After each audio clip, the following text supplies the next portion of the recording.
ఇప్పుడు తీసుకుని వెళ్ళు. గోకులం అంతా చూస్తుంది.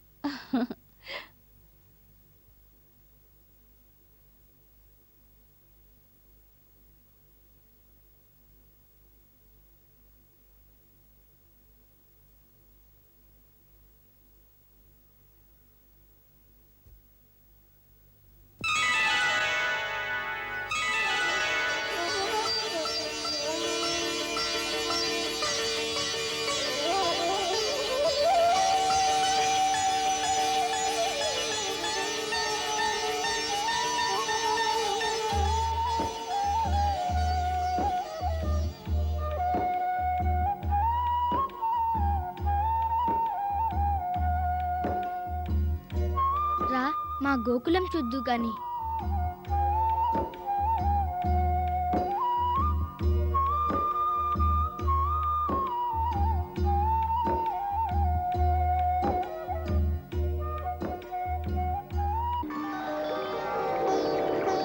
చూడు రాధా, ఇది మా యమునా నది. యమునా నది మా గ్రామంలో కూడా ప్రవహిస్తోంది. ఇది మా యమునా నది కూడా. రాధా,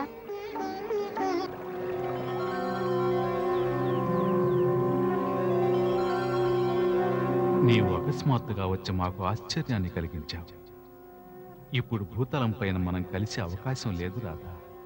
తెలుసు ప్రభు, కానీ ఏం చేయను. ఆ రోజు తమరు మురళీనాదంతో నన్ను పిలిచారు.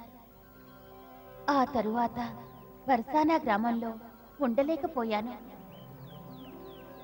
మా తండ్రిగారి మనసులో సంకల్పం సృష్టించి గోకులం వచ్చేలా చేశాను. సత్యం వచించాలంటే తమతో నేను సాహచర్యం చేయలేకున్నాను. రాధా, నీవు ఈ విరహం భరించవలసింది. ఇప్పుడు ఈ విరహం స్వల్పకాలమే ఉంటుంది. ఇక భవిష్యత్తులో నీవు మిక్కిలి ఎడబాటును అనుభవించవలసి వస్తుంది. తెలుసు. శ్రీరామ మనకి ఈ ధరిత్రిపై శతవత్సరాల విరహానికి గురి కావాలని శాపమిచ్చాడు. దానికి మనం కట్టుబడి ఉండాలిగా. అవును, ఒక భక్తుడిచ్చిన శాపాన్ని మీరటం సాధ్యం కాదు. మరి మనకు ఆ చింత అక్కర్లేదు రాధా. ఇక గోలోకంలో మనం ప్రతినిత్యం తలుచుకోవచ్చు. అయితే ధరిత్రి పైన ధరిత్రి యొక్క పరంపరానుసారం మనం లీలలు నిర్వహించాలి. మన నవ్వు, రోదన, సుఖం, దుఃఖం, ఇంకా మానవ జీవన వ్యవస్థ యొక్క పరిజ్ఞానం, ఇవన్నీ భూమి మీద ఉండే ప్రజల యొక్క పరంపరకు అనుగుణంగా సాగాలి. అలాగే ప్రభు.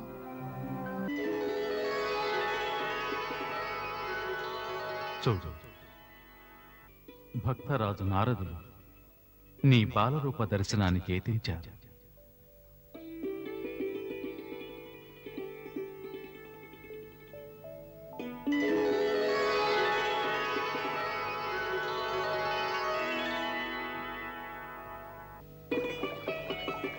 ఓ మాత, ఈ ధరిత్రిపై తమ ఇరువురి దర్శనం ఒకేసారి లభించడం ఇదే ప్రథమం. ఈ బాలరూపాల యొక్క యుగళకాంతి దర్శనం చేసుకోవాలన్న వాంఛ నన్ను ఇక్కడికి లాక్కొచ్చింది. నా ప్రణామాలు స్వీకరించండి మాత.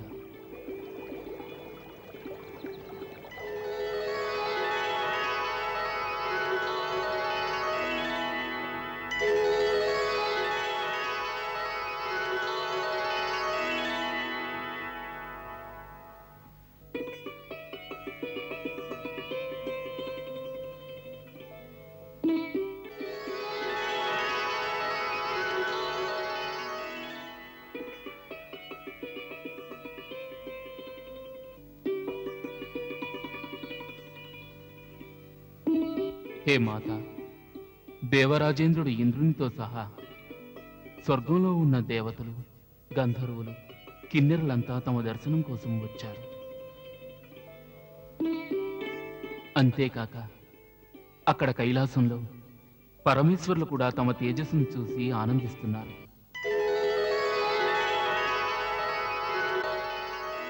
ఇక బ్రహ్మలోకమున బ్రహ్మదేవుడు తమ యుగళకాంతిని స్తుతిస్తున్నారు. పళ్ళమ్మా పళ్ళు, పళ్ళమ్మా తాజా తీపి పళ్ళు. అమ్మా పళ్ళు తీసుకుంటావా తల్లి? పళ్ళు తీసుకుంటావా? వద్దమ్మా. పళ్ళమ్మా తాజా తీపి పళ్ళు, పళ్ళు తాజా పళ్ళు, పళ్ళు తాజా పళ్ళు, పళ్ళు తాజా తీపి పళ్ళు. పళ్ళమ్మా పళ్ళు, పళ్ళండి పళ్ళు, పళ్ళండి. బాబు పళ్ళు తీసుకుంటావా? బాగా తియ్యగా ఉంటాయి. అక్కర్లేదు. కొద్దిగా తీసుకో, మంచి పళ్ళు. వద్దమ్మా. నువ్వు తీసుకుంటావా తల్లి? వద్దమ్మా. సరే.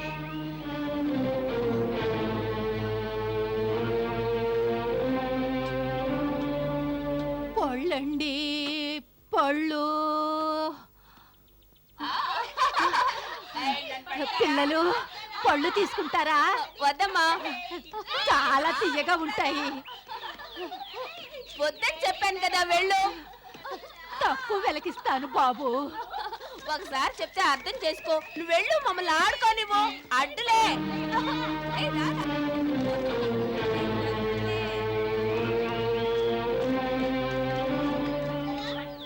భగవంతుడా, పళ్ళండి పళ్ళు, పళ్ళు. బాబు, ఓ బాబు, పళ్ళు తీసుకుంటావా? వద్దమ్మా, మాకు పళ్ళొద్దు. బాగా తీయగా ఉంటాయి. వద్దమ్మా. ఉదయం నుంచి బోణి అవ్వలేదు బాబు. తక్కువ వెలకిస్తాను, కొద్దిగా తీసుకో. వద్దు, మాకు పళ్ళు అసలు వద్దు. సరే. అంతా నా దురదృష్టం. పళ్ళండి పళ్ళు,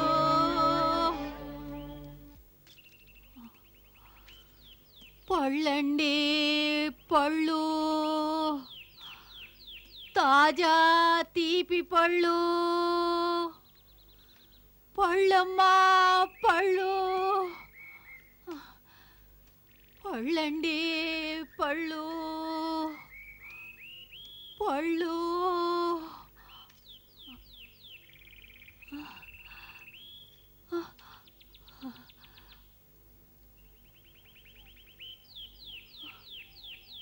పళ్ళండి పళ్ళు.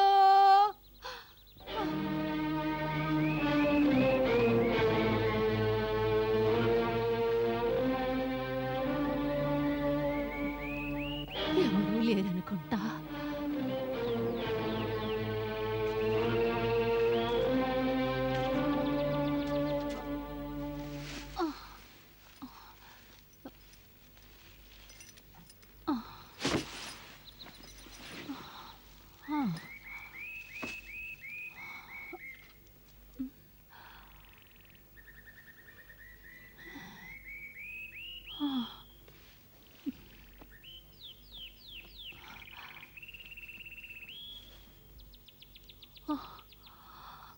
భగవంతుడా, గ్రామం అంతా తిరిగాను, పోనీ కాలేదు. ఆకలితో అలమటించనా ప్రభు? సరే, అంతా తమ లీల.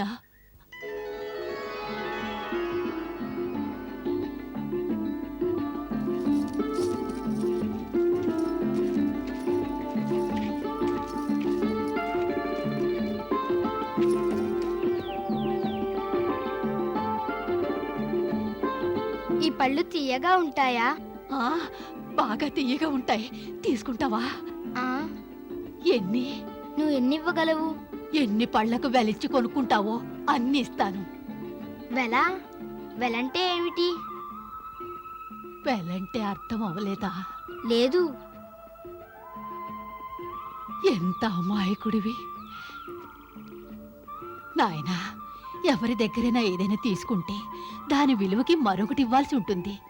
దాని పేరే వెలంటారు, అంటే ధనం. ధనమా? ధనం వస్తువు ఎలా అవుతుంది? ఆ పేరుతో నా దగ్గర ఏ వస్తువు లేదు. నీకు అర్థం అవుతులే.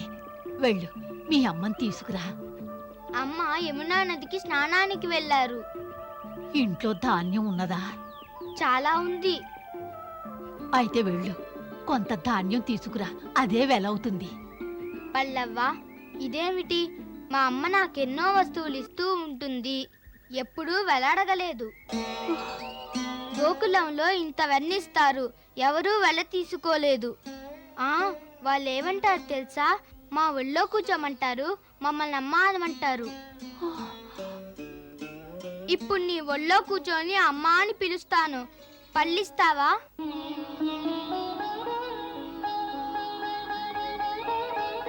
నువ్వెంత అమాయకుడివి నాయనా. నాకలాంటి కోరిక ఉన్నా నాకు ఆ యోగ్యత ఉండదు.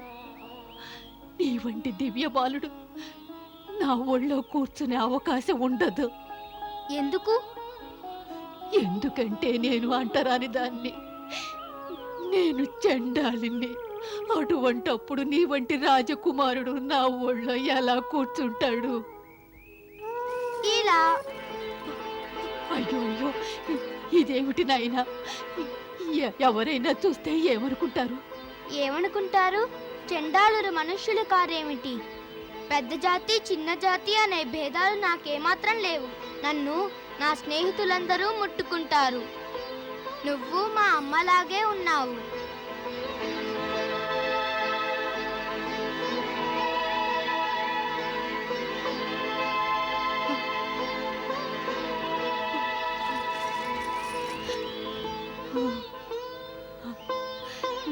నువ్వు నా కంటికి గారడి వాడిలా ఉన్నావు నాయన.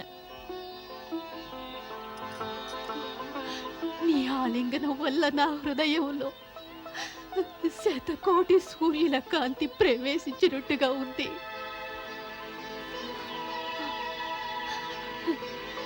ఇంతకంటే అమూల్యమైన వెల నా జీవితంలో ఎవరిస్తారు? తీసుకోనైనా ఎన్ని పళ్ళు కావాలో. ఈ పళ్ళన్నీ కావాలి. అన్నీనా? తీసుకో. నువ్వు చింతించకవ్వా, ఇప్పుడే నేను నీకు ధాన్యం తెచ్చిస్తాను.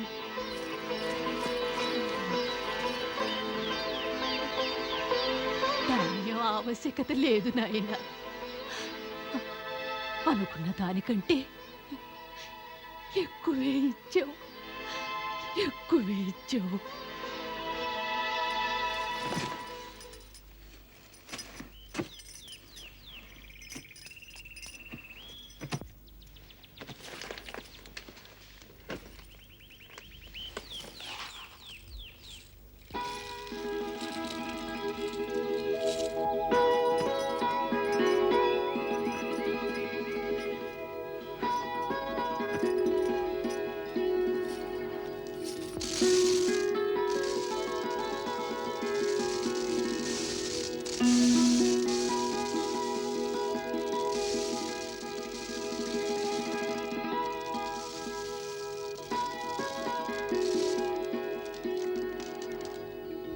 అవ్వా, చూడు ఎంత ధాన్యం తెచ్చానో నీకు ఇవ్వడానికి. తీసుకో.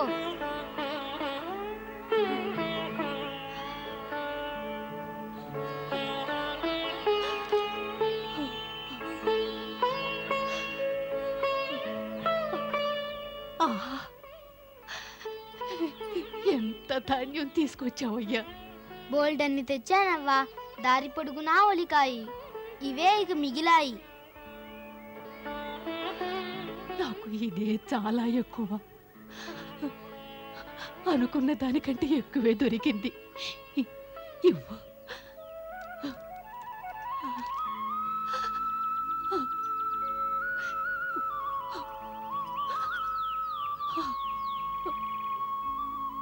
నేడు నా మనసు ఆనందించేలా దొరికింది. నా మనసు ఆనందించేలా దొరికింది. మనసు ఆనందించేలా దొరికింది.